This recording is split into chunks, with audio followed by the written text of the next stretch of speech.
aurait eu 79 ans aujourd'hui. Bernard Tapie nous a quittés il y a presque 4 mois. C'était le 3 octobre dernier. On vient de voir des images de l'hommage qui lui avait été rendu au Vélodrome. Des milliers de Marseillais y étaient le jeudi 7 octobre. Aujourd'hui, nous souhaitions naturellement lui rendre également hommage à la Provence en cette date particulière. Bienvenue à toutes et à tous dans ce mercredi C'est Foot spécial. Et pour parler de lui, qui mieux que sa famille, enfin une partie d'entre elles. Laurent Tapie, bonsoir. Bonsoir. Vous êtes l'un des fils de Bernard Tapie, merci d'être avec nous ce soir. Face à vous, votre neveu, Rodolphe, l'un de ses 8 petits-fils. Merci Rod, à toi d'être sur ce plateau. D'habitude, tu es en coulisses. Aujourd'hui, on est très heureux de te voir l'autre côté à nos caméra. côtés. Enfin, le chef adjoint du service des sports de la Provence est également fidèle au poste. Salut Alex. Salut. Salut à tous. Alors pour commencer, et avant d'entendre, messieurs, les différents témoignages des gens qui l'ont connu, côtoyé, personnalité ou anonyme, j'aimerais que vous nous expliquiez, tous les deux, peut-être d'abord vous, Laurent, comment Bernard Tapie, qui naît dans le 20e arrondissement de Paris, va avoir cet attachement, comment va naître et pourquoi va naître cet attachement à cette ville, à Marseille? L'attachement naît avec l'OM et au moment où il s'intéresse à l'OM, honnêtement, il n'a pas d'affinité avec la ville, il ne la connaît pas, quasiment pas du tout, il n'a jamais fait d'affaires à Marseille. Et puis c'est lors d'un déplacement en Russie d'affaires où il s'est retrouvé à côté de Edmond Charleroux à un dîner. Elle lui a proposé de reprendre l'OM. Il venait de reprendre avec succès une équipe cycliste autour de Bernard Hinault, la Vie Claire. Et il s'est dit le foot, oui, ça m'intéresse, pourquoi pas. Et donc là, il s'est intéressé au football français, il s'est intéressé au club, à l'histoire de l'OM. Il a vu que c'était effectivement, à l'époque, après Saint-Étienne, le plus beau palmarès, mais c'était déjà le deuxième plus beau. C'est devenu le premier ensuite, grâce à lui. Et au départ, il n'a pas vraiment d'affinité avec la ville et il va tomber amoureux de la ville comme n'importe qui rentre ici, je pense. C'est compliqué de ne pas tomber amoureux de Marseille, en particulier, je dirais même encore plus quand on vient de l'extérieur. Puisque moi, c'est mon cas. Quand on est à Marseille, on n'a pas le recul pour se rendre compte qu'il y a tout, en fait, à Marseille. Et c'est quand on vient de l'extérieur qu'on apprécie tous ces bons points. On va parler de son parcours ensemble. Vous parliez de l'OM. Il y a évidemment le 26 mai 93. Place au direct, puisqu'on a la chance d'avoir en direct avec nous par téléphone Basile Boli. Salut Basile, merci d'être là. Merci aussi, parce que ça devient un jour important pour tous. Et en même temps, je passe le bonjour, j'embrasse tous qui sont sur le plateau, Rodolphe, Laurent et compagnie. Salut Basile. Basile, Bernard Tapie, est-ce que tu peux déjà nous raconter, il y a eu évidemment cette Ligue des Champions. Bernard Tapie, c'est le président qui a amené la Ligue des Champions à l'Olympique de Marseille, le seul club français à l'avoir remporté. J'aimerais que tu nous racontes déjà quelle relation vous aviez, comment vous vous êtes rencontrés avec Bernard Tapie. Je ne vais pas faire le fanfaron, mais je vais juste vous raconter cette histoire qu'il a raconté plusieurs fois, que les gens pensent que c'est une anecdote, mais à 42e, j'étais blessé et je sentais vraiment une forte douleur. Je peux dire qu'il a insisté que je reste sur le terrain. Le plus drôle, c'est que quand on arrive dans les vestiaires après, quand il rentre, quand il ouvre la porte, il arrive vers moi avec des grands yeux, en me disant « Alors, tu sors ?» Et là, je me dis le mec, il est taré, quoi. Je viens de marquer un but de Champions League, il me demande si je vais sortir. Je vais crever sur le terrain, ouais. Donc, en fait, ça résume un peu le personnage. Je pense qu'il a inculqué au foot français ce qu'on n'avait pas, c'est la gagne. Tous ceux qui ont participé à 93 se sont vus gagner la Coupe du Monde plus tard, mais l'expérience qu'il a donnée au sport français et en même temps quelqu'un de très attachant. À la fin de sa vie, je partais souvent, Sophie m'appelait, enfin j'allais souvent à la maison et je voyais Laurent qui venait aussi. Donc c'était particulier. J'ai eu l'impression de perdre encore quelqu'un de ma famille, quoi, parce que notre histoire est liée à vie et à la mort. Donc voilà, c'est quelqu'un que je garde dans mon cœur jusqu'à ce que je vais mourir, quoi. Ça a été plus qu'un président. Et puis vous avez aussi entretenu des relations avec ces joueurs-là qui ont fait partie de votre vie, de votre famille. Oui, il y a 2 petites anecdotes que je voudrais raconter au sujet de la relation entre Basile et mon père. Celle du but de la tête après qu'il lui a interdit de quitter le terrain, elle est assez connue maintenant des supporters, mais les 2 que je vais donner, elles le sont peut-être moins. La première, c'est la première rencontre entre les 2. Parce que si tu te souviens bien, Basile, comment ça s'est passé la première rencontre? C'est que Basile était un défenseur rugueux, À Auxerre. on peut le dire. Et à Auxerre, il est le seul qui était tellement rugueux avec Jean-Pierre Papin que Papin est sorti en cours de match. C'est la seule fois où c'est arrivé dans les 5 années où Papin, 6 années où Papin a joué à l'OM. Jamais il est sorti en cours de jeu sur blessure. C'est arrivé une fois à Auxerre et c'est sur une œuvre de Basile. Donc à la fin du match, mon père descend furieux. Je te jure. Et le menace et lui dit moi je suis de la Courneuve, tu vas pas me la faire à moi, etc. Et les 2 s'attrapent. Et il a fallu que ce soit des gens qui les séparent. Donc on s'est dit, personne n'a imaginé un instant que Boly pourrait être à l'OM. Et quand à la fin de saison, je me souviens, j'étais avec mon frère Stéphane, et c'est lui qui vient me voir, il me dit, tu sais que papa il veut prendre Boly? Et je lui dis, tu te fous de ma gueule. Je lui dis, mais il est malade, il va pas prendre Boly. En plus, tout le stade le déteste. Et il y avait des gens qui envoyaient des mots en disant si Basile Boly vient, moi je résilie mon abonnement, etc. Il n'a vraiment pas aimé Basile à cause de son Jean-Pierre.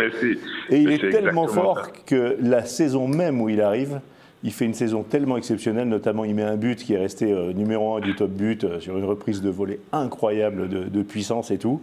Tout le stade qui scandait son nom déjà à la première année où il arrive, en la saison 90-91. Donc ça, c'était la première. Et puis la deuxième, moi je me souviens d'un très très beau moment à Milan.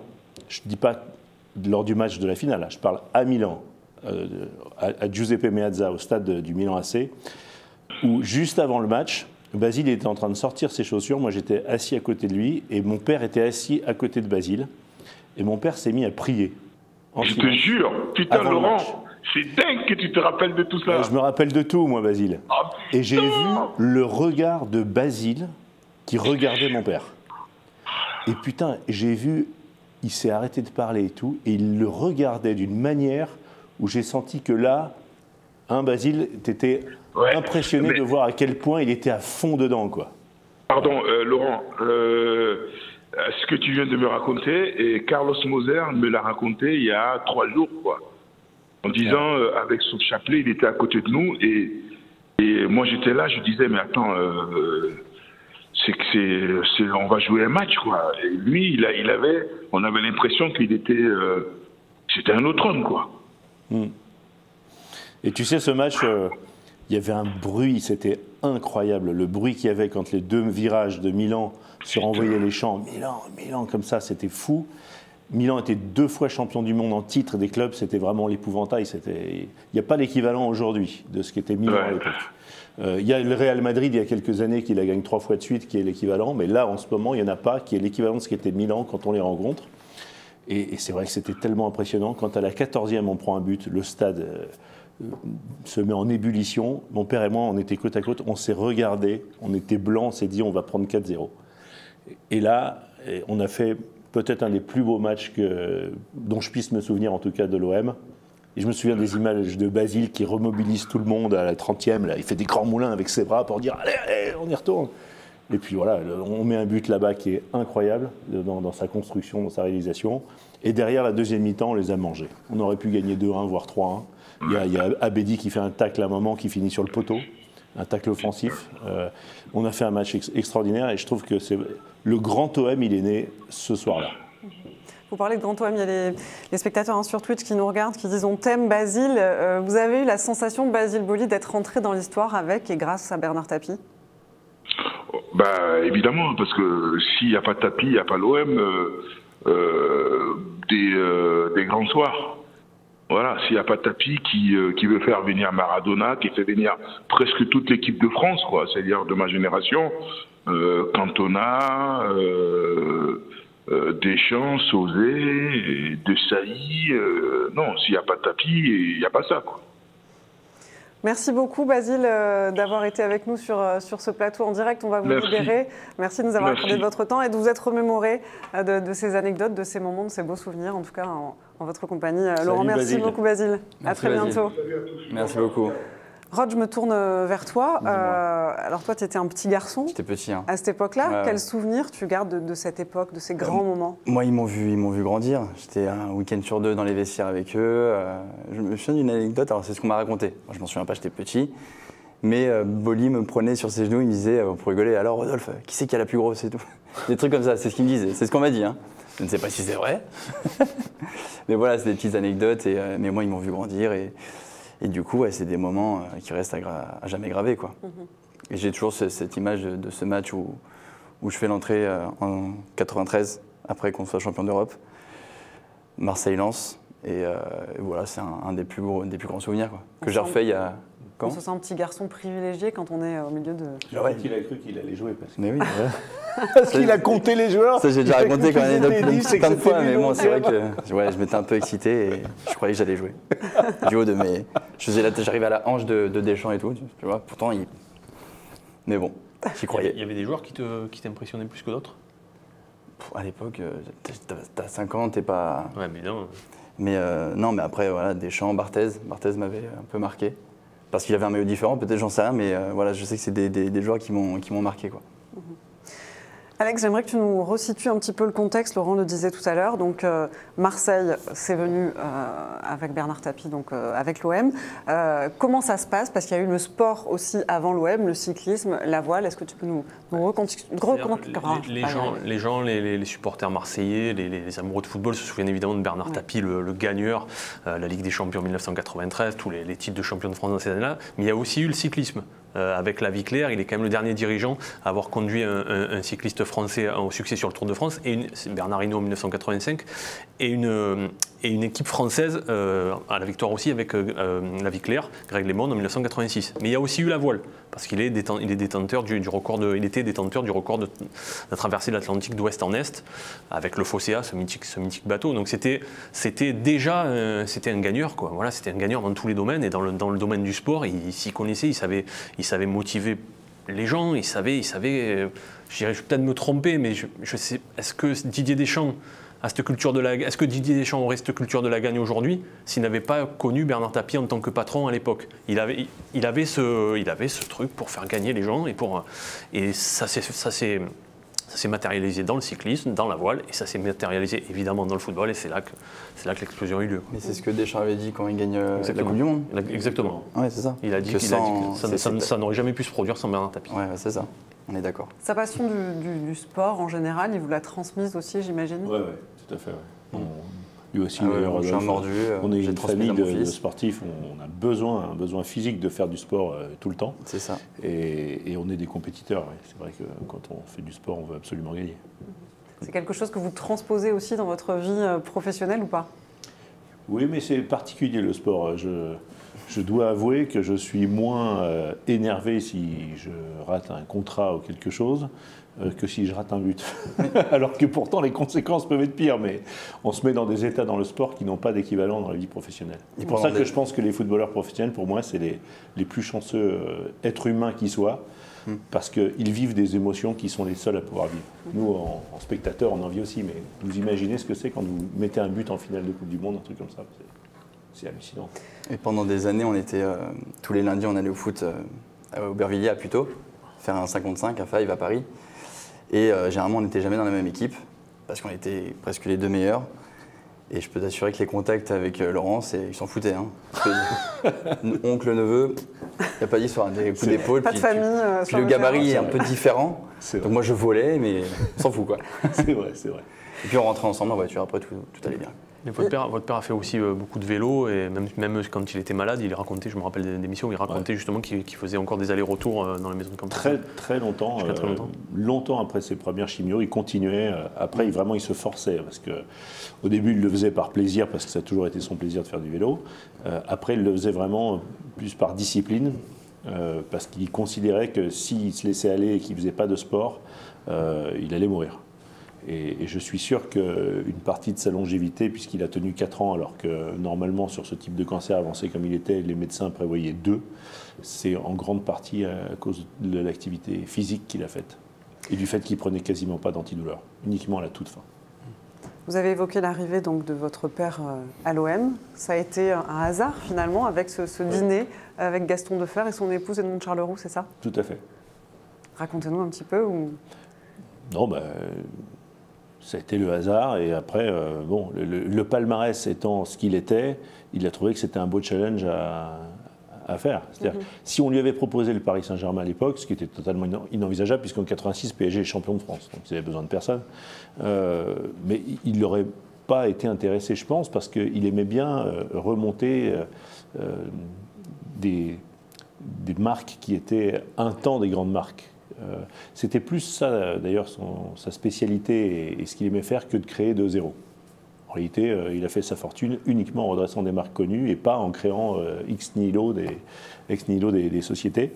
Et donc voilà, il l'a fait dans le sport et il l'a fait avec l'OM. Ça a été un défi, Alex, puisqu'à l'époque, l'OM n'a plus rien gagné depuis une dizaine d'années, c'est ça? Depuis 1976, la Coupe de France, 1972, le champion de France, le doublé. Et c'est de là que ça repart. Il y a eu l'époque des minots juste avant. L'OM est remonté en Division 1, mais l'OM n'est pas du tout au niveau. Et il mise sur des internationaux. Il fait venir Michel Hidalgo, il fait venir des noms du football français. Il fait venir Alain Giresse, 86, je crois. Donc tout de suite, voilà. Karl-Heinz Foster, dont on parlait avec Eric Dimeco, des monstres de professionnalisme et des spécialistes. Jean-Pierre Papin, alors ça c'est son pari qu'il va chercher à Bruges. Il construit une équipe digne de ce nom, ce que Marseille n'avait plus depuis Scoblar et Manusson. C'était l'homme qu'il fallait à Marseille, Bernard Tapie, c'était la gouaille, c'était la tchatch, c'était le flair. C'est pour ça qu'il a réussi aussi. Oui, il était parfaitement adapté à Marseille. Et d'ailleurs, je pense que si on n'en avait pas empêché, je pense qu'il y aurait eu une liaison encore plus forte entre Marseille et mon père. Il aurait été maire de Marseille parce que je crois que c'est ce qu'il voulait et je pense que les Marseillais l'auraient voulu aussi. La ville et mon père se correspondaient parfaitement parce qu'il y a les mêmes caractéristiques, la gouaille, le côté grande gueule qui dit les choses. Et puis le côté rejeté par les élites, c'est un peu la situation de Marseille. Il y a toujours cette espèce d'antagonisme entre Marseille et Paris qui va au-delà du football et qui était ressenti par mon père, puisque dans tous les milieux où il est allé, comme il ne faisait pas de convenance et qu'il ne perdait pas de temps à essayer de se mettre bien avec les gens en place, ce qui était une erreur d'ailleurs, parce que ça lui a valu les ennuis qu'il a eu derrière. Mais ça, c'est le côté un peu marseillais. Les Marseillais font la même chose. Merci de nous rejoindre. Vous êtes dans Mercredi C'est Foot sur la chaîne Twitch de la Provence. On a des réactions sur le chat. Que tu ressembles énormément à Daddy. Ils s'en est pas rendu compte avant et il y a beaucoup de commentaires. Putain, il ressemble beaucoup à Bernard quand même. J'avais jamais vu ça, j'avais jamais remarqué. Il y a Matt 13820 qui nous dit merci le boss de nous avoir apporté tant de joie et de bonheur. Mehdi qui dit à l'OM il y a un dieu et une icône. Le dieu c'est Tapie, l'icône c'est Basile qui était avec nous en début d'émission. On a vu les images de l'hommage qui a été rendu au stade quelques jours après sa disparition. On va les revoir d'ailleurs en longueur ces images. Il y a eu aussi la rencontre face à Lorient 15 jours après qui lui était dédiée le 17 octobre. J'imagine que vous avez été touchés tous les deux, toute la famille de cet amour réellement qui s'est dégagé de Marseille et de toute la France après sa disparition.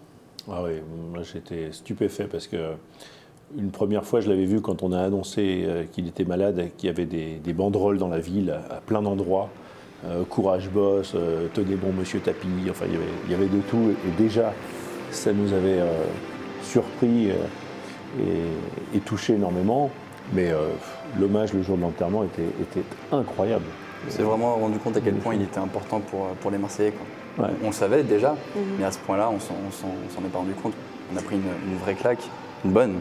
Des claques comme ça, tu vas en prendre tout le temps, mais celle-là c'était incroyable. Quand on est sorti de la Major, c'était extraordinaire. C'était un moment. Moi, je retiendrai 2 images qui ne me quitteront pas jusque la fin de ma vie. J'ai vu une femme d'une 60aine d'années qui pleurait, qui avait les yeux rouges de larmes, et un enfant de 8 ou 9 ans qui pleurait aussi.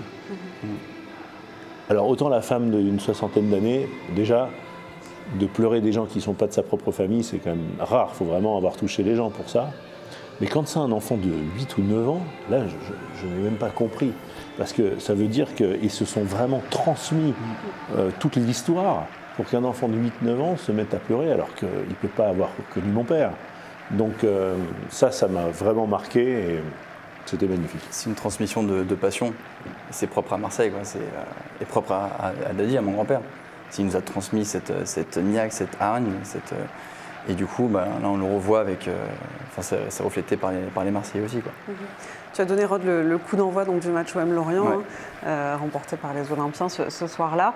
Il y avait donc les tifos magnifiques, le stade était plein. Tu donnes le coup d'envoi avec ton fils et avec Stéphane Tapi. Qu'est-ce qu'on ressent à ce moment-là quand on se retrouve sur le rond central? Il y avait le portrait d'ailleurs de ton Exactement, grand-père. déjà, c'est impressionnant. Et puis c'est bien parce que j'avais la comparaison avec 93 où je fais du coup le coup d'envoi, mais en tant que petit garçon de quasiment 7 ans, le même âge qu'Hugo. Et là, j'ai vraiment une autre perception du truc. Et là, c'est là où tu réalises vraiment à quel point c'est immense. Le stade est immense, l'ambiance est incroyable. Et tu prends une vraie claque, tu arrives sur le terrain au milieu avec les 2 virages, les tifos et tout qui chantent. Tu fais, mais comment ils font pour jouer déjà dans cet univers-là? C'est juste impossible. Et c'est juste extraordinaire. Et avec le petit, en plus, j'amène mon fils au milieu du terrain qui lui n'avait Dieu que pour Payet. C'est son idole, donc voilà, c'était un moment extraordinaire. Il a bon goût. Oui, il a bon goût. Bernard Tapie, c'était l'homme populaire, l'homme qui donnait l'impression de faire partie de notre famille. On va entendre les supporters dans quelques instants. Moi, j'aimerais que vous nous disiez quel père il était, quel grand-père il était. Est-ce qu'il y avait une distinction entre l'homme public, Bernard Tapie, donc qu'on connaissait tous, et le Bernard Tapie dans la sphère privée? Est-ce qu'il était différent? Alors, il n'était pas différent sur une grande partie des éléments de sa personnalité que les gens ont capté de lui. C'est d'ailleurs ce qui faisait partie de sa popularité, c'est ce côté transparent. Et il ne jouait pas de jeu, il n'était pas calculateur et il parlait de la même manière à un ministre ou au portier. Et donc dans la vie, il était comme ça aussi. En revanche, il avait, et ça peut surprendre, énormément de pudeur.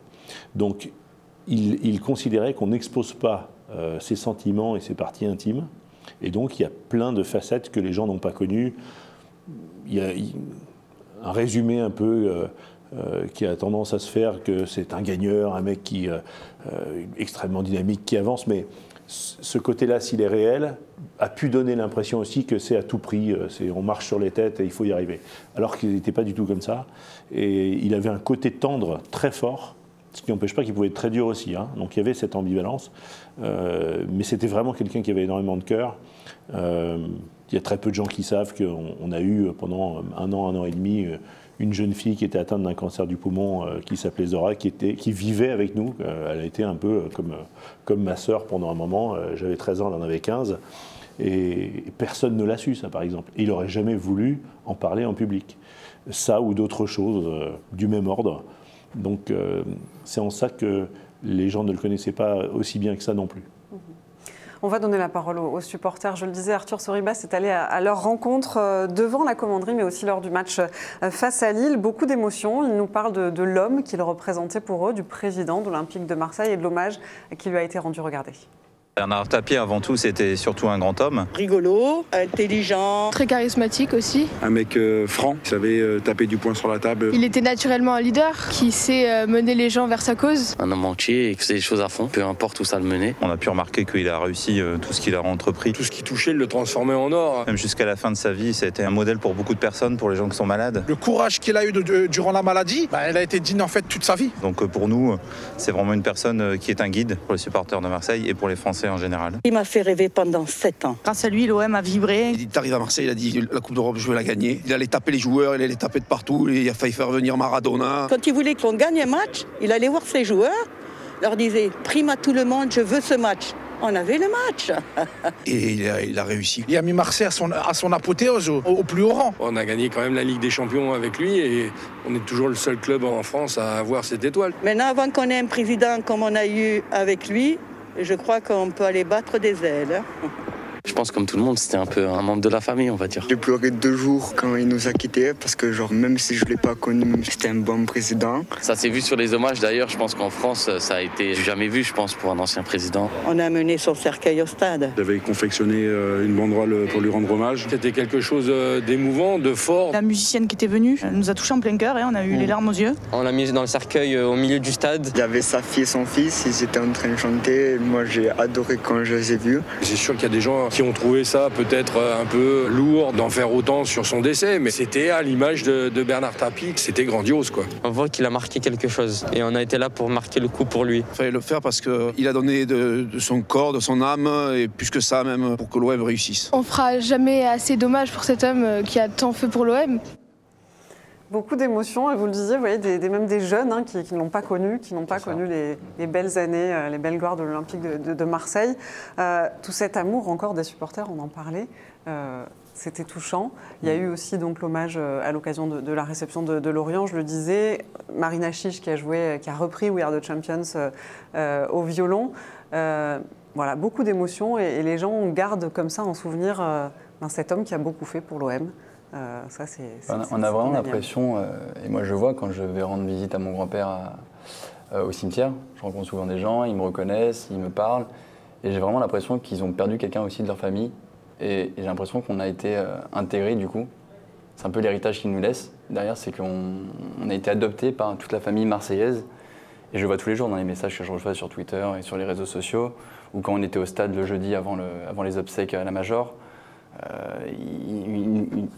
Il nous donne tellement d'amour, c'est juste, ça nous a beaucoup aidé. Il a rendu les gens heureux. Bien sûr, dans cette période, il a rendu la fierté aux Marseillais. Il a donné du bonheur à tout le monde. Je me souviens d'une interview que j'avais faite avec lui où il m'a raconté le retour sur l'autoroute après le retour à Dominique. Et sur l'autoroute, c'était extraordinaire. De Marignane jusqu'au stade Vélodrome, tous les gens étaient heureux. Et si on interroge des Marseillais aujourd'hui dans la rue, ils vont nous dire que le plus beau jour de leur vie, c'est peut-être le 26 mai 93, hormis la naissance de leur enfant ou leur mariage. On va nous sortir le 26 mai 93. Et c'est pour ça qu'il y a cet amour. Non, mais clairement.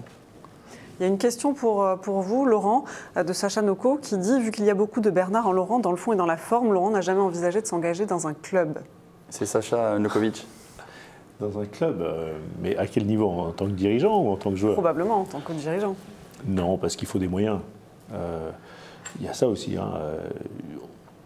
Mon père avait incontestablement un incroyable talent de dirigeant de football, c'est-à-dire à la fois de meneur d'hommes, mais aussi de lecture du football. Il a su trouver des joueurs. Je vous raconterai juste après ça comment il a recruté Waddle, par exemple.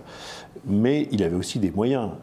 Quand il rentre dans le foot et qu'il reprend l'OM, la première année où il arrive, il investit ce que personne n'a investi dans l'histoire du football français à l'époque. L'équipe dont on parle avec Giresse, Forster, etc., l'investissement initial, il est colossal. Pour faire passer une équipe qui finit 15e la saison d'avant à une équipe qui fait 2e tout proche de Bas de Bordeaux et de prendre le titre et qui fait finaliste de la Coupe de France dès la première année. Donc il faut les deux. Je pense que je pourrais avoir du talent de dirigeant, peut-être, pas autant que lui, mais je n'ai pas les moyens qu'il faut. Surtout qu'aujourd'hui, les moyens qu'il faut, c'est sans commune mesure avec les moyens de 1986. Donc voilà, ça devient impossible de reprendre un club avec de vraies ambitions sans moyens. Mais admettons, tu vois, Longoria, il n'a pas de moyens. Bien sûr qu'il a des moyens. Il est directeur sportif. Désolé, on a des petits soucis. Petits soucis techniques, puisqu'on essaye de joindre Jean-Pierre Papin. Ça grésille un petit peu. Désolé pour le son qui sera avec nous dans quelques secondes. Non, mais Longoria, il a des moyens. Il a les moyens qu'a mis l'Américain, McCourt. Mais prendre une place genre de Longoria, c'est pas un truc qui pourrait être... Non, parce que là, pour ça, je suis comme mon père. L'un et l'autre, on n'est pas fait pour être employé. On ne peut pas. Okay. Et Longoria, c'est un employé. Si un jour McCourt dit à Longoria merci, tu prends la porte, il prend la porte. Ouais. C'est pas une situation. D'ailleurs, quand mon père est revenu en 2000-2001 pour aider Dreyfus, parce que Dreyfus l'a appelé, l'OM était en situation de descendre. Il l'a aidé, il lui a demandé Dreyfus de rester une saison de plus. Mon père n'a pas du tout aimé cette saison. Parce que il n'était pas fait pour être directeur sportif, devoir appeler Dubiton pour avoir les financements, devoir appeler Dreyfus pour valider, mais ça ne lui a pas plu du tout. Ça a été un retour par amitié et par amour pour l'Olympique de Marseille. Exactement. Bon, il a quand même permis au club de ne pas descendre et l'année suivante, ils finissent 9e au lieu de finir 16e. Mais ça ne lui a pas plu du tout comme expérience. Mais ça, je me souviens, j'ai un souvenir, on était en préparation d'avant-saison à Lorient, il y avait un match à Lorient. Et Daddy, mon grand-père m'avait emmené voir le match. Et dans la voiture, il m'avait dit j'en peux plus. Je crois qu'il avait fait 40 transferts, 20 recrues, 20 départs. Il m'avait dit déjà j'en peux plus. Il avait déjà envie d'arrêter, tellement c'était éprouvant par rapport à les échanges avec le directeur financier. Il a fait revenir Tomislav Ivic, mais pas longtemps, il était reparti parce qu'il était malade en fait. Alors je reprends ce que je vous disais sur en talent de dirigeant. Donc, au-delà du meneur d'hommes, il avait donc un vrai flair pour les joueurs. Et toute ma vie, je me souviendrai du recrutement de Waddle. Comment ça se passe, le recrutement de Waddle? Bon, moi, j'étais tout le temps collé avec lui. Hein. Dès que j'étais pas à l'école, j'étais dans le bureau avec mon père à voir ce qui se passait, à écouter. Et puis, j'étais bon en anglais très jeune. Et lui ne savait absolument pas parler anglais. Il baragouinait quelques mots, mais franchement, c'était Louis de Funès dans La Grande Vadrouille.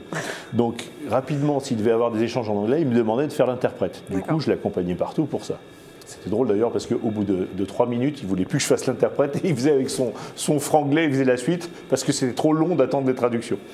Mais il envisageait déjà à l'époque, on est donc en 89, l'après-Papin. On sait que Papin est devenu le meilleur attaquant du monde peut-être. D'ailleurs, il a le ballon d'or 2 ans après. Et on sait qu'à un moment, il va pas vouloir faire toute sa vie à l'OM, qu'il va vouloir partir à Milan ou ailleurs. Donc, on est déjà dans la préparation de l'après-Papin.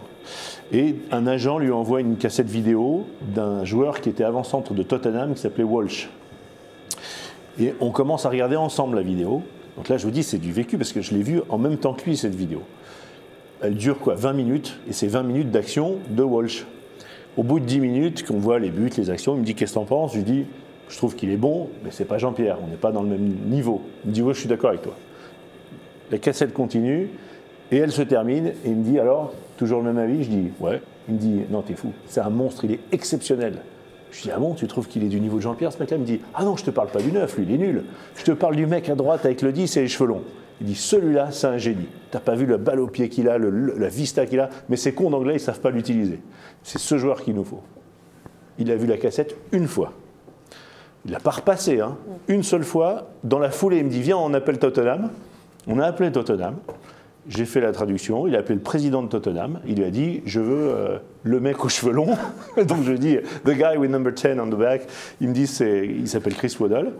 Le type dit « Oh, mais c'est notre meilleur joueur. » Bon, il fait évidemment son cinéma pour faire monter le prix. Et dans les jours qui ont suivi, il a négocié. Et à l'époque, il l'achète pour 4 millions de livres sterling. La livre était à 12 francs à l'époque. C'était le record des transferts. C'était le plus gros transfert de l'histoire en Angleterre. Et moi, il se trouve que je pars aux États-Unis pour être dans un camp de sport pendant les 2 mois d'été. Et j'arrive, et dans ce camp de sport, il y a quelques Anglais. Et quand ils voient mon nom, ils me disent « Mais t'es lié au président de Marseille, Bernard Tapie ?» Je dis « Oui, c'est mon père. » Et les mecs se foutent de moi. Ils se mettent à rigoler et ils disent hey, « Ce mec, c'est le fou qui a acheté Chris Waddle pour 4 millions de livres. » Et ils me disent « Mais il est malade, ton père. Chris Waddle, c'est un bon joueur. On sait que dans le championnat, c'est un bon joueur. Mais c'est pas notre crack, c'est pas le meilleur joueur d'Angleterre. Pourquoi payer 4 millions de livres, ce mec ?» Et moi, j'étais là en train de me dire, quand même, il déconne. Il a regardé la cassette une fois, il paye 4 millions de livres, le gars. Et on a vu le résultat. Le flair, effectivement, de Bernard Tapie. On va avoir, vous parliez de Jean-Pierre Papin, justement, on va l'avoir au téléphone. Jean-Pierre, est-ce que vous êtes avec nous? Oui, je suis avec vous, j'écoute avec beaucoup d'intérêt ce qu'il vient de se dire. Alors justement, Jean-Pierre, parlez-nous de votre arrivée à l'Olympique de Marseille et de la rencontre avec Bernard Tapie. Ah, ben c'est tout un cinéma, hein. C'est tout un cinéma parce que à l'époque, je m'étais déjà engagé avec Monaco. Et Michel Hidalgo vient me voir. Il me dit il faudrait que tu viennes voir M. Tapie qui est à Paris. Je voudrais te proposer de venir jouer à l'OM. Alors je suis allé. Et j'ai signé à l'OM. Une dernière question peut-être, Laurent, pour Jean-Pierre, qu'on va libérer malheureusement parce que la liaison est assez mauvaise. Oh non, j'ai pas de question. Juste lui dire que pour moi, Jean-Pierre, c'était le meilleur joueur qu'on ait jamais eu à Marseille. J'ai pas connu l'époque de Skoblar-Magnusson, donc je peux pas me référer à celle-là, mais de tout ce qui a précédé à ma connaissance et de tout ce qui a suivi, moi, j'ai jamais vu un joueur comme Jean-Pierre. Et il était parfait pour l'OM parce qu'il avait lui aussi ce côté, le culot de ses gestes, les reprises, les frappes que personne n'aurait tenté. Là aussi, c'était une alchimie parfaite. C'était vraiment le joueur qu'il fallait pour Marseille. Jean-Pierre, on ne va pas vous garder plus longtemps, malheureusement, puisqu'on vous entend très mal. Non, ça grésille, malheureusement. La liaison est assez mauvaise. Merci, malgré tout, d'avoir été avec nous ces quelques instants pour cet hommage à Bernard Tapie. Merci beaucoup, Jean-Pierre Papin. C'était un grand plaisir. Merci beaucoup. On va rester, messieurs, dans cette époque-là, puisqu'on a contacté un petit peu plus tôt dans l'après-midi un autre joueur, un autre ancien de l'Olympique de Marseille. C'est Bruno Germain qui se remémore aussi le président qu'il a côtoyé à l'Olympique de Marseille. Écoutez, c'était tout à l'heure. J'ai eu la chance d'avoir que des bons souvenirs, parce que je suis resté un peu plus de 3 ans à Marseille et j'ai été à chaque fois champion de France avec l'OM. Vainqueur de la Coupe de France et demi-finaliste et finaliste de la Champions League. Donc on faisait partie quand même des meilleures équipes en Europe. Donc je n'ai que du bonheur, quoi, et que des belles choses avec ce président-là. Bernard, c'était quelqu'un de tout, quoi, d'intelligent, de malin, C'était un président en plus qui connaissait réellement le football. Alors qu'il est arrivé, il sortait du monde du vélo, il est passé au monde du foot et il lui a fallu que quelques mois pour vraiment comprendre le foot. Même si c'est pas non plus une science exacte, le football. C'est vrai que c'était un connaisseur, à l'inverse de d'autres présidents. Après, c'était quelqu'un qu'on connaissait tous, c'était un meneur d'hommes. Donc nous, il nous faisait monter au rideau, on était capable de tout, on prenait tous 20 ou 30 cm après quelques causeries où il participait après Raymond, par exemple, après Raymond Goethals, qu'on connaît tous. Et c'était quelqu'un de hyper présent aussi. Et je pense que ça aussi, c'était hyper important, parce que quand on investit dans le foot et qu'on a envie de réussir, faut que les joueurs sentent que le président est derrière eux et surtout est avec eux, vit avec eux. Donc il était omniprésent et voilà, c'était la bonne solution. Président présent, un président père de famille, j'ai envie de dire aussi. Jean-Pierre Bernat, c'était à votre place il y a quelques semaines. Laurent, il disait qu'il a été son bras droit. Il disait qu'il avait plus vu Bernard Tapie que sa propre famille pendant 7 ans. Du coup, j'ai envie de vous retourner la question. Vous étiez avec lui dans son bureau, mais comment est-ce qu'il pouvait être aussi investi à l'Olympique de Marseille et aussi présent pour sa famille? En fait, il avait un besoin viscéral de voir sa famille, lui. On a le même d'ailleurs. Et c'est pour ça, par exemple, qu'après les matchs, systématiquement, on rentrait à Paris, il voulait dormir avec sa femme. Il ne voulait pas dormir à Marseille. Un jour, on est rentré alors que tous les aéroports étaient fermés, qu'il y avait des tempêtes. Il a dit, c'est pas grave. Il a demandé une autorisation. On ne lui a pas donné, il a décollé quand même. Enfin, c'était tout lui. Mais c'est plutôt la famille qui lui consacrait du temps, je dirais. C'est-à-dire que lui, il voulait être au milieu de sa famille, mais il ne nous consacrait pas tellement de temps. C'est-à-dire que moi, enfant, je n'ai pas un souvenir d'avoir eu un jeu avec lui. On n'a jamais fait un Monopoly, un jeu de cartes, jamais. Mais jamais je lui en ai voulu de ça, parce qu'il était tellement dédié sur son parcours professionnel, ses affaires, puis l'OM, etc., qu'on ne peut pas lui en vouloir qu'il n'ait pas eu ce temps-là, et il nous a fait vivre des émotions qu'aucun père ne fait vivre à ses enfants. Donc au final, c'est pas grave de ne pas avoir fait un Monopoly jamais avec mon père, compte tenu de ce qu'il nous a fait vivre à côté. Et quel grand-père, du coup, il était? Il avait surtout besoin d'avoir sa famille auprès de lui.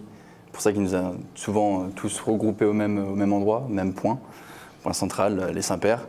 Un coup c'était toi, un coup c'était Stéphane, moi j'y étais aussi avec mon ex-femme. À un moment on y a tous été. À un moment on y a tous été, ouais. Il avait besoin quand il rentre, il sait que sa famille est là.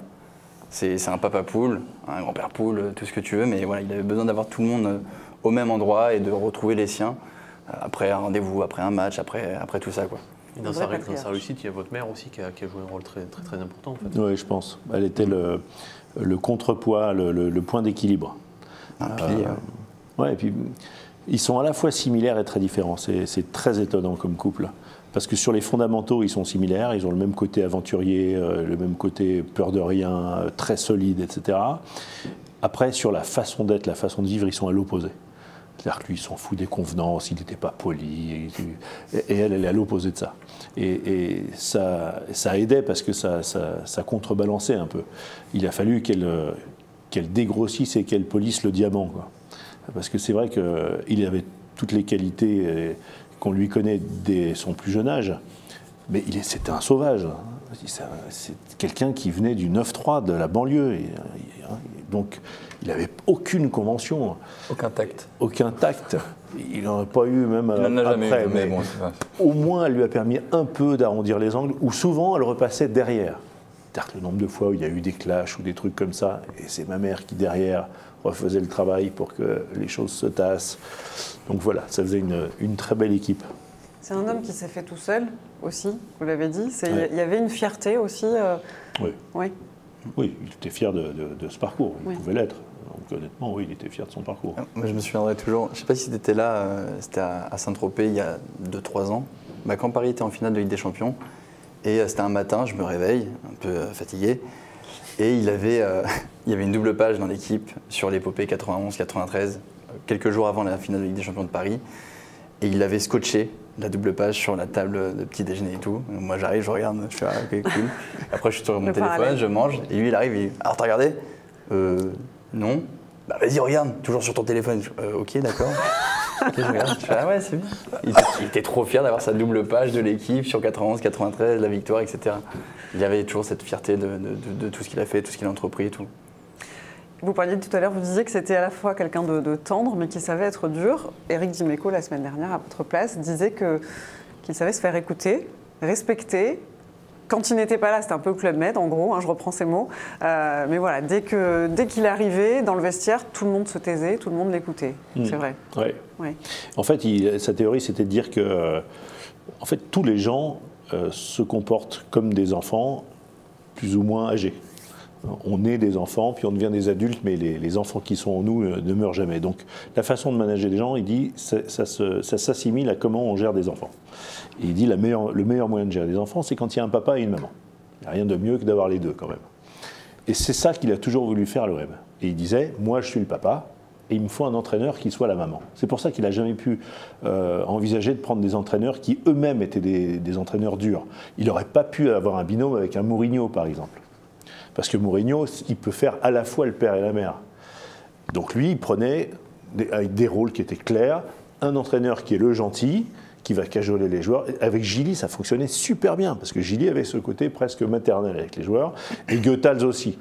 Parce que Goethals, il était incapable d'être ferme, déjà, quand il essaye d'être ferme avec son accent, ça ne pouvait pas marcher.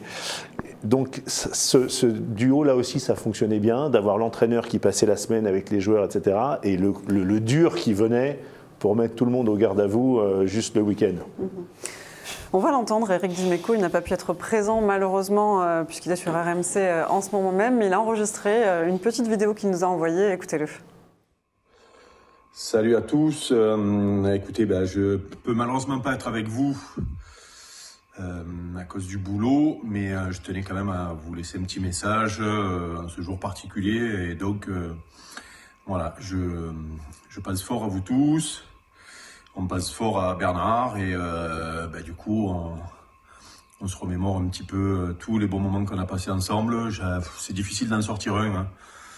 Moi j'ai juste envie de parler, comme je l'ai déjà fait malheureusement quand il est parti, de ce qu'il a amené à cette ville, à ce club et par ricochet à ma carrière qui a été changée le jour où il est arrivé au club. Et je garderai en tête toute ma vie ces moments, certains au top, d'autres plus malheureux, mais ça fait l'histoire des hommes et l'histoire d'un club, et on a vécu tous ces moments-là tous ensemble, et grâce à lui, je crois qu'on est à peu près tous unanimes pour dire qu'on a joué peut-être au-dessus de nos moyens chacun grâce à Bernard. Et du coup, ça nous a permis de faire de grandes choses. Voilà. Donc, je voulais faire un gros bisou à toute la famille, à tous les copains et à tous les supporters qui se recueillent aujourd'hui, un jour particulier. Un bis à tous.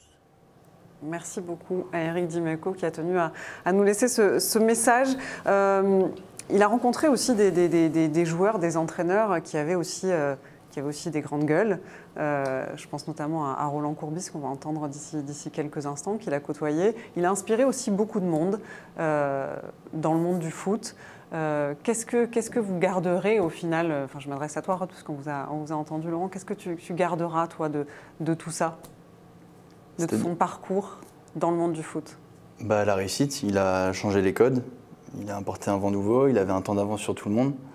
Et c'est surtout, voilà, c'est son franc-parler, et voilà, il a porté ses coups, il a révolutionné le foot français et je pense que c'est là-dessus qu'on peut s'attarder et juste le remercier pour tout ce qu'il a fait pour l'OM. Même en tant que petit-fils, moi je le remercie parce que depuis petit j'étais plongé là-dedans et du coup je suis amoureux de ce club et tout ce que j'ai vécu et tout ce que je vis aujourd'hui, c'est grâce à lui, quoi. Cette passion, le stade, abonné au virage, c'est l'héritage qui nous laisse, quoi.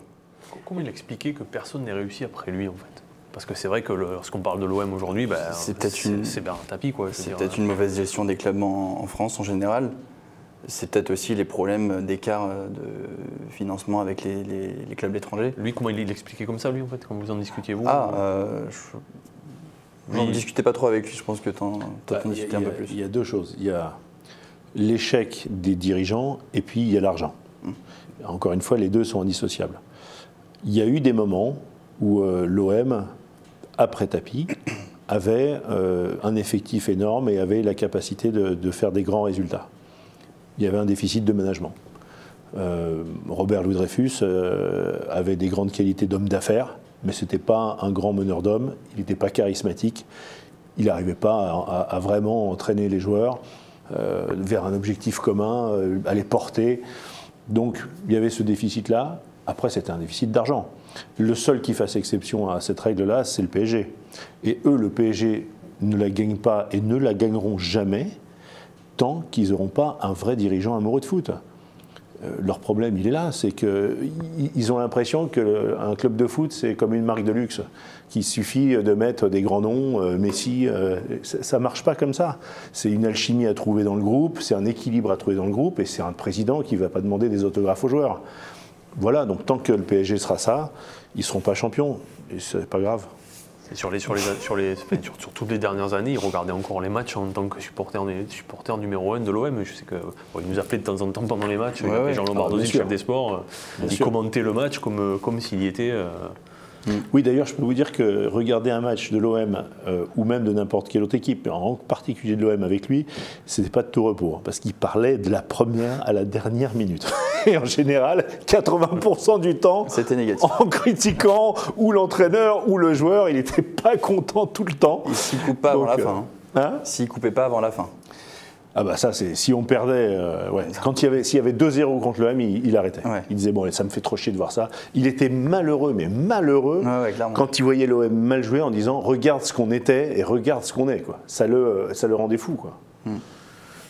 C'est vrai que nous aussi, nous qui avons connu la grande époque, quand parfois, bon là cette année c'est pas mal, il y a quelque chose, il se passe quelque chose, mais il y a eu des saisons, c'était d'une tristesse, c'était lamentable quand même. Je crois qu'il aimait bien Payet, il aimait bien des joueurs comme ça, non? Ouais, bah ouais. Voilà. Bon, aujourd'hui, s'il y avait, honnêtement, dans l'équipe d'aujourd'hui, il n'y a que Payet qui aurait eu sa place, peut-être un peu Guendouzi, je ne sais pas, mais il n'y a que Payet qui aurait eu sa place dans un OM Tapie de l'époque, quoi. Alors vous parlez du Paris Saint-Germain, on va entendre un ancien président du PSG, c'est Michel Denisot qui nous a envoyé un petit message, qui voulait participer lui aussi à cette émission hommage spécial Bernard Tapie, écoutez-le.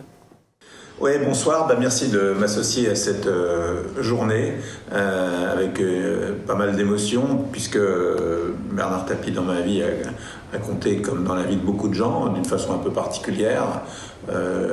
Je pense qu'on croit le connaître, mais qu'on ne le connaît certainement pas, mais on connaît ce qu'il nous a montré. Il nous a montré tellement de choses, et en particulier dans le football. Moi, je l'ai connu d'abord comme commentateur de foot à Canal, quand je commentais les matchs de l'OM, et puis ensuite, quand je suis devenu président du PSG, c'est surtout là où on a eu une relation singulière. Il m'a pris en charge les premières semaines pour m'apprendre un petit peu ce que c'était que d'être président d'un club en vue. Et puis ensuite, il y a eu les confrontations et tout, avec des matchs assez chauds des PSG-OM, évidemment. Et puis une relation ensuite qui a duré au-delà de tout ça. On s'est retrouvés dans des émissions, il est venu souvent. J'avais toujours une relation assez franche avec lui. Et puis, il n'y a pas très longtemps, il m'a dit une chose. Il m'a dit, tu peux faire toutes les émissions que tu veux dans ta vie, faire des films, des documentaires, etc. On te parlera toujours et d'abord du PSG. Et il a entièrement raison. Il avait entièrement raison, puisque, comme pour lui, c'était l'OM avant tout, et puisque je ne suis plus au PSG depuis plus de 20 ans, et qu'on me parle tous les jours encore du PSG, et il m'a envoyé aussi un message très, très affectueux il y a pas très longtemps, quand je suis revenu. Voilà, il a marqué, on n'a pas entendu la fin du message, malheureusement. Ça a été coupé. Michel Denisot qui a été marqué, en tout cas, lui aussi, par sa relation qu'il avait avec Bernard Tapie, les conseils, on a entendu, qu'il avait pu lui donner. D'ailleurs, je me permets, je m'arrête sur ça, parce que ça aussi, on reprend sur ce qu'on disait sur le PSG, c'est encore un truc qu'ils n'ont pas compris, et que mon père avait compris. Quand ça fait 2-3 ans qu'on domine le football français, à moi, il me dit, on ne pourra pas être champion d'Europe avec un championnat de France aussi faible. Parce que pourquoi les Italiens gagnaient tout, ou pourquoi à un moment les Anglais gagnaient tout, ou pourquoi les Espagnols ensuite gagnaient tout, c'est que leur championnat était tellement fort que les équipes étaient habituées à jouer tous les week-ends à très haut niveau. Et les Français, on passait du championnat de France à la Champions League, il y avait un écart de niveau énorme et la marche était trop haute à franchir. Donc quand il a fait la première phase qui était prendre le contrôle, pas le contrôle, mais dominer, disons, le football français. La deuxième phase, c'était faire monter le football français. Donc, il a contribué à amener Canal+ pour prendre PSG, pour qu'il y ait des vrais moyens, et à mettre Denisot. Aulas, c'est lui qui fait venir Aulas à Lyon. Et Aulas, c'est quand même lui qui établit le record de 7 titres consécutifs de champion. C'est un président exceptionnel aussi. Donc, il voulait ça. Ça, le PSG ne comprend pas ça. Ils écrasent le championnat de France, ils n'essayent pas d'aider les autres. S'ils étaient plus malins, ils donneraient 2-3 joueurs de très haut niveau à leurs concurrents directs, à Marseille ou à d'autres, pour faire monter le niveau. Parce que c'est ça leur problème, c'est que c'est sympa de taper Brest 4-0, mais quand après on se retrouve face à Manchester City, qui lui joue des matchs de très haut niveau tous les week-ends, c'est plus la même chose. Voilà, c'est en ça qu'encore une fois, il avait un cran d'avance. Ils n'investissent pas en Ligue 1. Le problème, le PSG achète ses joueurs à l'étranger, alors qu'à l'époque, évidemment, Bernard Tapie achetait tous les meilleurs joueurs français et de France. Exactement. On l'a vu dans les années 90, il y avait beaucoup d'équipes françaises compétitives. Un coup, c'était Marseille, un coup, c'était Paris, Nantes, Monaco. Et chaque saison, tu avais un club qui était en demi, en quart de finale d'une Coupe d'Europe. Mais tu sais que l'année où on est champion d'Europe, tu as demi-finaliste de Coupe des Coupes, un club français, demi-finaliste de l'UEFA, tu as Auxerre, autre demi-finale, tu as PSG. Tu avais 4 ou 5 clubs français aux dernières places. Quoi. Chaque année, tu avais des clubs français qui étaient dans les derniers carrés des Coupes d'Europe. Alors que dans les années 2000, tu as Lyon qui surpasse le championnat, qui galère à faire une demi-finale de Coupe d'Europe. Après, tu as Monaco qui en fait une, tu sais pas comment, mais ils la font. Des choux. Mais voilà, des gens. Mais après, voilà. Des choux. Et puis, tu as Paris qui arrive. Lyon a fait quart de finale, pas demi. Ils ont été éliminés avant la demi, justement. Qui? Lyon. Ah oui. Ils ont Paris finale. Non, si, ils font demi. Je crois pas. Si, je sais plus. Pour moi, ils éliminent le Real, ils passent en demi. Bon, on vérifie. Je crois pas, Lyon. Le chat, si vous avez la réponse. Et ils sont éliminés par PSV Eindhoven en quart. C'est le mieux qu'ils aient fait. On a parlé du 26 mai 93, il y a eu un drame aussi pendant l'ère Tapie, ça a été le 5 mai 1992, le drame de Furiani. Est-ce que tu peux nous rappeler un petit peu le 5 mai 1992, c'est 19 morts, c'est plus de 2300 blessés, la tribune nord du stade Armand Césari qui s'effondre avant le coup d'envoi de la demi-finale de Coupe de France Bastia-OM. Bernard Tapie, ce jour-là, a été un héros, quoi. Il a contribué à sauver des vies, notamment, alors il le raconte souvent, à Viassouli, qui lui donne en grande partie sa vie. C'est l'homme qui a ressurgi, quoi. Il s'est transformé en coordonnateur. Je crois savoir qu'il avait appelé justement, il était en lien avec Robert Vigouroux pour faire placer les blessés à Marseille. Il a coordonné un peu les secours avec tout le monde, quoi. Et voilà, il n'était plus président de l'OM, il était juste un être humain qui aidait tout le monde. Et ça alors je sais pas, vous pouvez mieux en parler que moi, mais ça l'a choqué. Ça l'a marqué. Ça nous a tous énormément marqué. Il a vu des gens mourir, des gens déjà morts, du sang partout. Enfin, c'est une horreur. C'est le pire souvenir qu'il ait jamais eu d'ailleurs. Voilà. Mais il était homme d'action, donc dans une situation difficile, il paniquait pas, il était toujours très présent. Et puis il venait en aide quand il voyait que quelqu'un était vraiment en détresse. En 1990, quand on fait le match à Benfica de retour de Coupe des Champions, elle ne s'appelait pas encore la Ligue des Champions, le fameux match où on perd à 3 minutes de la fin le but de la main de Vata, à la fin du match, la première chose qu'il a faite avant même d'aller voir les joueurs, c'est qu'il est allé rechercher un supporter marseillais que des flics portugais avaient arrêté. Il y a 2 flics qui ont arrêté le supporter et qui voulaient l'emmener au poste de police portugais. pour l'emmerder, parce que je sais pas, fumigène, machin, enfin, il voulait se régaler, quoi. Hein, Et mon père est allé voir les 2 flics, et il les a pas lâchés, il a pris le gars, il devait avoir, je sais pas, 18 ans, et il l'a ramené. Il voulait pas qu'il parte avec les flics portugais, on sait pas où. Donc, voilà. Il avait une grosse relation avec les supporters, notamment je crois que c'est Depay qui soulève aussi la coupe, qui est avec vous pour fêter ça sur un plateau télé, si mes souvenirs sont bons. Ouais, justement, il a beaucoup marqué. Il a donné sa réplique, je crois, un truc comme ça. Ouais, exactement. Ouais. On parlait du drame de Furiani. Messieurs, Jacques Vendroux, le célèbre journaliste sportif, faisait partie des 36 journalistes présents ce jour-là, ce 5 mai 1992. Jacques Vendroux, bonsoir. Bonsoir à tous.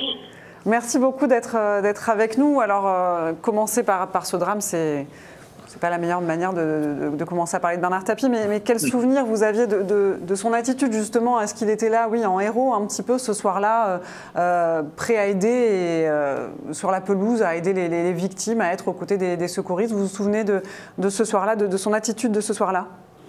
Ah, très bien, très bien. Moi, Bernard est venu me voir quand je suis tombé. Il m'a dit est-ce que ça va? J'ai dit oui, ça va. T'as mal partout? Oui, j'ai mal partout. Bon courage. Faut que je m'occupe de plein de gens qui sont dans un état grave. Il a été très bienveillant. Il a été rassurant. Il a été exceptionnel. Et puis après, je peux le dire maintenant, il y a 30 ans, il s'est occupé de mon retour en avion médicalisé sur Paris. Il s'est occupé de moi et il sait pertinemment que je l'aimerais pour la vie, parce qu'au moment où j'étais le plus en difficulté, eh bien, il a toujours été présent. D'ailleurs, au-delà de Furiani, et je parle sous le contrôle de Laurent et de son petit-fils Rodolphe, je veux dire, Bernard n'a jamais laissé tomber les gens qu'il aimait. Jamais, jamais, même quand il était en difficulté. C'est l'une des grosses qualités de Bernard Tapie, et aujourd'hui il a 79 ans. Aujourd'hui c'est son anniversaire. Et bien on lui fête un anniversaire comme si il était là. Et puis vous savez, je crois qu'il faut se dire une fois pour toutes que c'était un grand homme d'affaires, un grand président, très grand président. Moi je l'ai comparé pendant des années. Alors on parle des grands présidents de maintenant, ok, d'accord. Mais je veux dire, il y avait dans une autre vie également Jean-Louis Campora, il y avait Claude Bèze, avec qui il n'était pas souvent d'accord, il y avait Michel Denisot, il y avait Gervais Martel. Il faisait partie, vous savez, qui étaient des présidents à l'affect. Et c'est pour ça qu'il a marqué. Et c'est pour ça que son départ nous a tous bouleversés, parce que c'était quelqu'un qui nous aimait en priorité et qu'on aimait. On sent un profond attachement, effectivement, dans vos mots, dans votre témoignage, Jacques Vendroux. Quelles étaient vos relations, en fait? Comment est-ce que vous vous êtes rencontrés? Vous êtes journaliste sportif depuis de longues années maintenant. Comment est-ce que vous vous êtes rencontrés, tout simplement, tous les deux? Ça fait 55 ans que je fais ce métier. J'entame ma 56e année à Europe. J'ai été transféré comme journaliste éditorialiste après 55 ans à Radio France. Et Bernard avait quelque part, allez, on va le dire, un peu de faiblesse pour moi, parce que d'abord on rigolait bien. Bernard, c'est pas lui manquer de respect, était un immense chambreur, était quelqu'un qui avait un sens de l'humour qui était fabuleux. Et moi, je me souviens un jour, ça va vous faire rigoler, Laurent, je sais pas si tu t'en souviens, mais un jour, il y avait une histoire politique où Bernard avait son mot à dire, etc. Et Radio France appelle Bernard, c'était pour France Info, il lui dit, voilà, on voudrait avoir une analyse de vous, M. Tapie, sur cette telle situation. Je ne me souviens plus très bien de la situation. Et Bernard Tapie, il fait, à une seule condition, je veux bien parler, vous m'envoyez Vendroux. D'accord? Alors que moi, je n'avais rien à voir avec la politique. Moi, je commentais des matchs de football. Donc, il y a le chef du service politique qui vient me voir. Il me dit, voilà, Jacques, on a un service à te demander. Est-ce que tu peux interviewer Bernard Tapie sur tel sujet? C'est un sujet politique, il ne veut parler qu'à toi. Voilà. Voilà Bernard Tapie, c'est-à-dire qu'il était ami jusqu'au bout. Et pour énerver sans doute France Info, il a dit, je veux bien parler, mais je veux pas parler au service politique, mais je veux parler à Vendroux. Voilà. Voilà les rapports qu'on avait. C'était des rapports affectifs surtout, hein. Et moi, je me souviens très bien, j'ai souvent été reçu chez lui, rue des Saints-Pères. Il m'a ramené dans son avion après le fameux match de Benfica.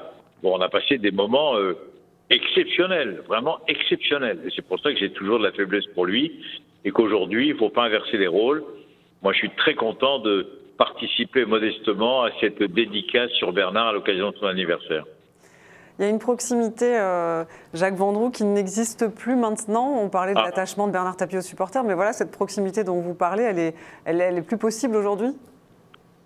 Non, mais il faut oublier, oublier tout ce qui se passait avant. Alors, on va passer pour des anciens combattants, on va passer pour, entre guillemets, des vieux cons ou des mecs jaloux.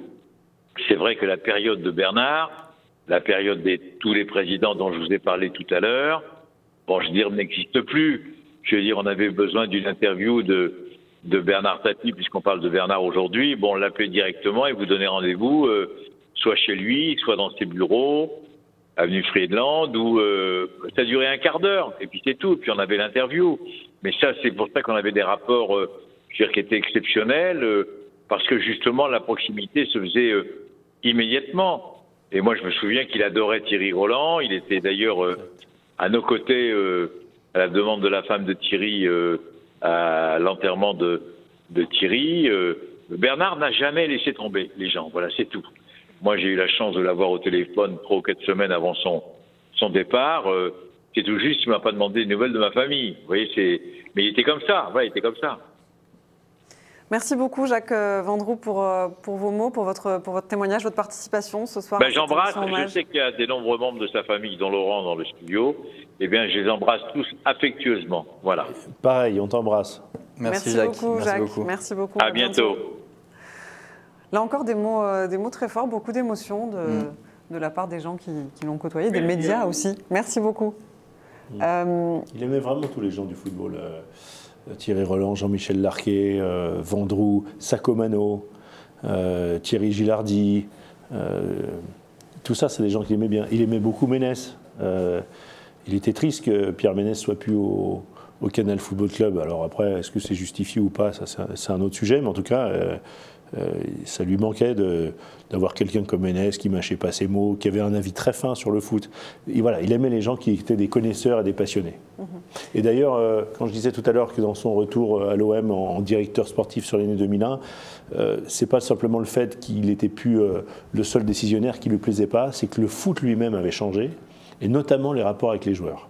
Et ça lui plaisait beaucoup moins. C'est-à-dire qu'il était le dernier à être encore dans une époque où, exactement comme vient de le dire Jacques, entre les journalistes et les présidents, c'était pareil entre les présidents et les joueurs, c'était un accès direct. Et il me dit, mais je ne reconnais plus le monde dans lequel je suis là dans le foot. Maintenant, si je veux parler à un joueur, il faut que je passe par son agent. C'était inenvisageable pour lui à l'époque. Donc il y a une distance qui s'est créée, parce que le foot a encore multiplié par 10 ses revenus, donc il y a toute une organisation maintenant autour des joueurs. C'est beaucoup moins familial qu'avant, et ça lui plaisait moins.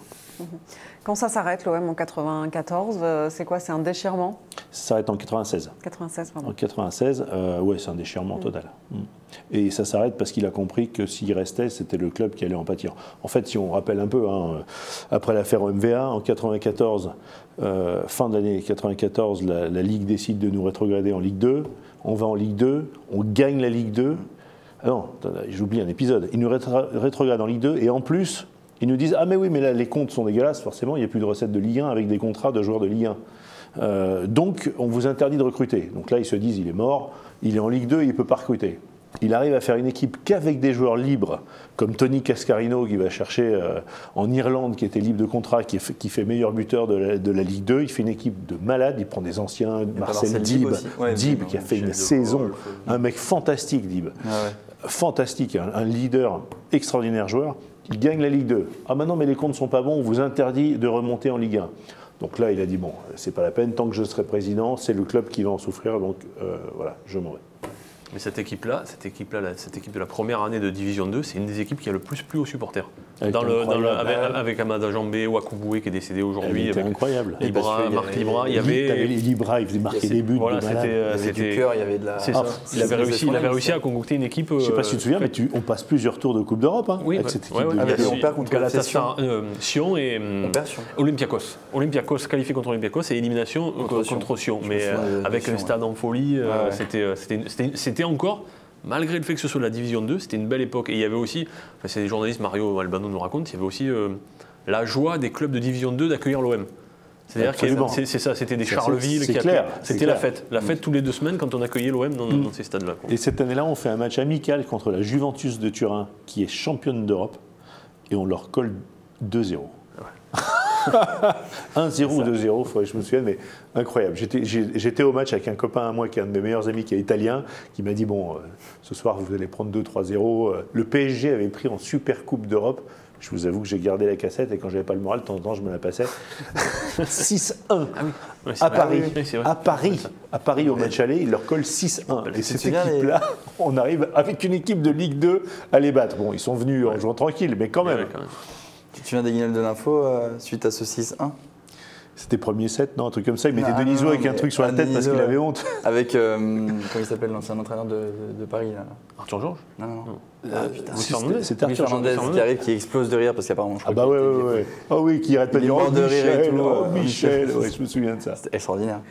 On arrive bientôt, messieurs, au terme de cette émission, mais on va poursuivre avec les hommages. On entendait Michel Denisot tout à l'heure. Un autre journaliste, présentateur, nous a envoyé lui aussi sa vidéo. Il nous parle de sa relation avec Bernard Tapie. C'est Pascal Praud. Écoutez-le. J'ai évidemment beaucoup d'affection pour Bernard Tapie parce que j'étais jeune journaliste et pour tout dire, j'étais très impressionné évidemment par lui parce que quand je suis arrivé en 88 à TF1, moi j'avais 23 ans, j'avais même pas 24 ans, il était au sommet, vraiment au sommet de sa notoriété, de son charisme, de sa jeunesse, de son... Et la première fois, je me souviens, je suis allé le voir, c'était rue Avenue de Friedland, mais j'étais un peu tremblant. Évidemment, et j'étais avec une équipe de TF1, j'étais allé faire un petit reportage pour le 20h, et j'arrive donc avec un caméraman, un preneur de son, il dit bonjour caméraman, preneur de son, et puis il me regarde droit dans les yeux, il me dit, il est prêt au berceau maintenant à TF1, il m'avait jamais vu. Il m'avait jamais vu. Bon, alors après j'allais souvent évidemment à Marseille, et puis un jour je vais à l'hôtel des Saints-Pères, et il me dit, en entrant, il me dit, tu connais un peu en antiquité? Alors moi j'étais toujours pareil, tous ceux qui ont connu Tapie, ils en parlent d'ailleurs différemment, ceux qui l'ont connu physiquement de ceux qui ne l'ont vu qu'à la télévision. Je dis bah non monsieur Tapie, je connais pas beaucoup les en antiquité. Bon, il dit ça c'est la commode du régent, ça vaut 2 papins. Donc c'était... Et puis après, bon c'est vrai que, alors on sait, parfois on n'était pas d'accord et c'était... Quand on était journaliste avec lui, il fallait composer. Moi, j'ai un souvenir après un match, c'était à Strasbourg. Je me souviens encore, vous voyez, je me souviens de l'arbitre qui s'appelait Monsieur Lartigot, à Strasbourg-Marseille. Il m'appelait un samedi après-midi, le match avait dû avoir lieu le vendredi, dans ma salle de montage. T'en es où? Tu fais quoi? Mais il n'y a pas pénalty. Il n'y avait pas, bon, non, il n'y a pas pénalty, Bernard. Tout ça pour dire que vraiment, de tous les gens que j'ai rencontrés dans ma vie, je vous assure, c'est le plus extraordinaire, une intelligence immédiate de sentir qu'il avait en face de lui, une force, une puissance, une intuition. Il y a quelque chose d'animal, mais tout le monde a toujours dit un peu la même chose, ou maintenant dit la même chose. Mais c'est vrai qu'il est aussi...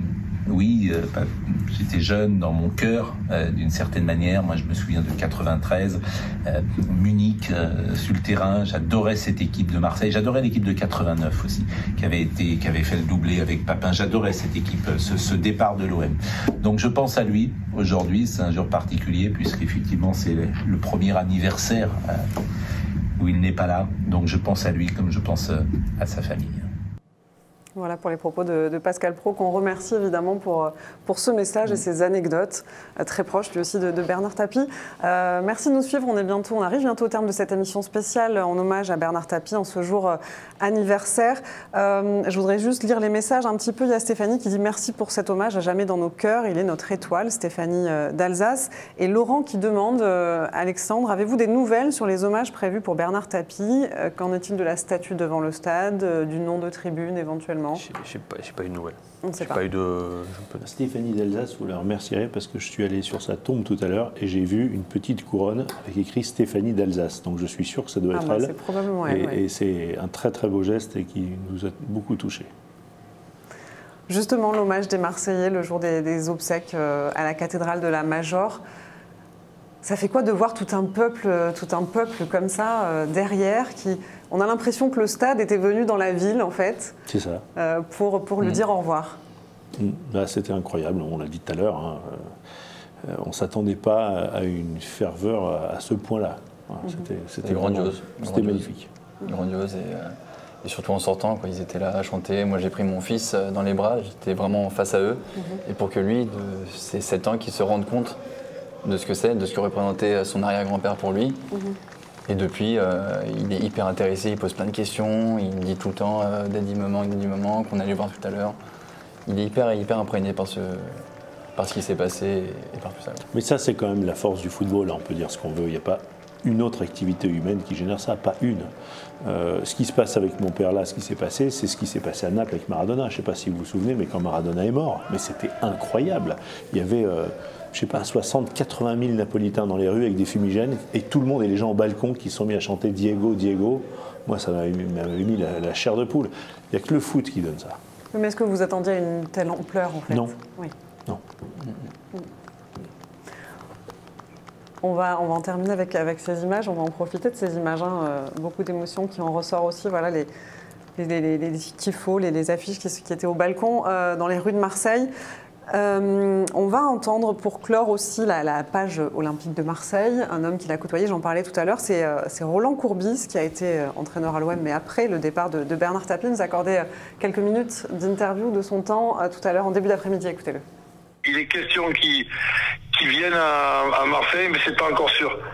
Et donc, j'ai l'impression qu'il fait une approche un petit peu du football, mais aussi de Marseille, puisque bon, Marseille, c'est le football numéro 1. Donc, et il prend un petit peu rendez-vous avec certaines personnes qui peuvent le renseigner de pas mal de choses. Et je fais certainement partie d'une petite liste où il gagne du temps avec des tas et des tas de questions, mais le rendez-vous est très sympa. Qu'est-ce que vous pensez à l'époque, quand vous le rencontrez, qu'est-ce qu'il vous inspire, Bernard Tapie, à l'époque? Je pense que déjà, il est à la mode. Il est à la mode pas seulement dans le sport. On le voit à la télé aussi, Ambition, etc., des émissions qui à l'époque sont très regardées.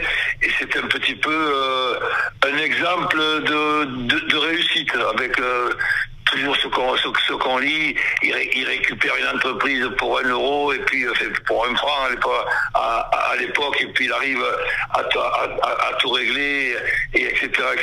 Donc on le regarde un petit peu avec un regard comme si c'était quelqu'un de pas tout à fait normal. Et dans la bicyclette, dans le vélo, dans le cyclisme, moi qui adore le cyclisme aussi, évidemment, je lui posais des tas de questions aussi, et notamment sur Bernard Hinault, qui est redevenu et qui est devenu quelque chose d'extraordinaire. Ça m'intéresse aussi, donc je profitais de l'occasion pour moi aussi lui poser des questions. Est-ce que vous allez nouer une relation au fil des années avec lui? Est-ce que vous allez entretenir des rapports ou pas?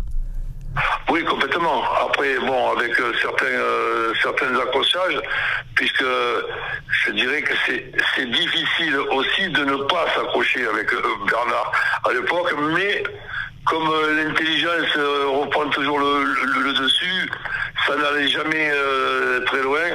On se faisait la gueule quelques semaines, et puis après, il y avait un coup de fil, puisqu'à l'époque, il n'y avait pas les SMS et les textos, donc on se faisait un coup de fil, et puis bon, allez, ça repartait, mais c'est vrai qu'il y avait une certaine rivalité. Moi qui suis un petit peu taquin, un petit peu chambreur, quand il arrive dans le football, c'est pas simple du côté de l'OM. Il y a un rival à l'époque qui s'appelle les Girondins de Bordeaux avec Claude Besse. Et dans la région, du côté de Toulon, c'était pas facile de nous battre. Et quand on avait eu le plaisir aussi pour taquiner et pour chambrer de terminer 5e devant l'OM la deuxième année où Bernard était là. Bon, mais c'est vrai que je l'avais taquiné, mais amicalement, ça n'a jamais dépassé les... Mais c'était... Là-dessus, je ne peux pas me moquer parce que moi, je suis pareil. C'était un mauvais perdant aussi. Tout comme moi. Dernière question, Roland, j'aimerais vous demander qu'est-ce qui reste, quelle empreinte il a laissé Bernard Tapie. Un vide immense déjà, mais qu'est-ce qu'il a laissé derrière lui? Je pense que c'est un gars qui était toujours en train de réfléchir avec un cerveau, je dirais, hors du commun. Quand on parle de communication dans l'époque que l'on traverse, et lui, je pense que sans s'en rendre compte tout à fait naturellement, c'était un professeur de communication. Quand il avait quelque chose à expliquer, premièrement, c'était clair, net, précis, et 9 personnes et demie sur 10 avaient déjà compris ce qu'il était en train d'expliquer, était 95% du temps d'accord avec lui. Donc ça me restera toujours gravé d'un gars qui, rien que dans son regard, quand tu es en tête à tête avec lui, tu sais qu'il va avoir des questions à poser, et ces questions sont toujours redoutables. Et le problème, c'est que justement, lui, tu as l'impression qu'il n'y a pas de problème. Il n'y a que des solutions. Il y a toujours réponse à tout, ou même des fois c'est assez agaçant, où tu es obligé de lui dire laisse-moi finir de t'expliquer les trucs. Si tu me poses des questions et que tu as déjà donné la réponse avant que je te la donne moi, mais tu parles tout seul, c'est mieux. Donc évidemment que c'était un accrochage qui était un accrochage amical, et la relation qu'on a pu avoir, c'est une relation football où il se gênait pas du tout, et il n'y avait aucune raison qu'il se gêne. Moi aussi, je l'appelais souvent pour lui demander quelques services, notamment le prêt d'un joueur, etc., etc. Et lui, bon, je me rappelle, puisque sans prétention, on était quand même en avance sur pas mal de choses du côté de Toulon. Quand je vois que depuis quelques années, on s'aperçoit que faire jouer un attaquant côté gaucher, côté droit d'une équipe de football, du côté de Toulon, on avait quand même avancé là-dessus. Et des garçons comme Abedi Pelé, des gauchers comme Waddle, qui étaient utilisés côté droit, ce sont des petits détails que Bernard nous avait piqué. Mais quand je dis nous avait piqué, c'est plutôt qu'avec beaucoup d'amitié, et aussi parce qu'on aimait beaucoup l'OM, on essayait de se rendre service réciproquement. Merci beaucoup à Roland Courbis pour son témoignage. Je vous ai vu sourire pendant cette interview. Il avait réponse à tout. Bernard Tapie, il était mauvais perdant? Très. On restera là-dessus. Ouais. J'aimerais vous donner le mot de la fin quand même pour clore cette émission, messieurs. C'est le jour anniversaire de Bernard Tapie. Pour cet hommage, on est très heureux déjà de vous avoir eu sur ce plateau. Mais voilà, s'il fallait clôturer cette émission, comment vous le feriez? Non, juste de vous dire que c'était un plaisir d'être là, de revoir ces images, d'écouter ces témoignages. Voilà, qui sont la preuve qu'il a laissé une trace très forte et qui va manquer à beaucoup de monde. Rodolphe? Et moi, juste merci à tout le monde en régie pour le travail de cette émission. Merci à toi, Laurie. Merci à toi, Alex. Merci aux journalistes pour le micro-trottoir. Merci à tous les invités qui ont accepté mon invitation pour qu'ils envoient des petits messages, pour qu'ils soient là au téléphone avec nous. Voilà, c'est à l'image de l'hommage. Merci beaucoup. Merci à vous tous de nous avoir suivis. Merci encore. Messieurs, merci à Audrey Saintas à la réalisation, Nicolas Goyer, et pour la préparation de cette émission, Baptiste Lombard, tout le service vidéo. Évidemment, on se retrouve la semaine prochaine, même lieu, même heure, pour Mercredi C'est Foot. Salut.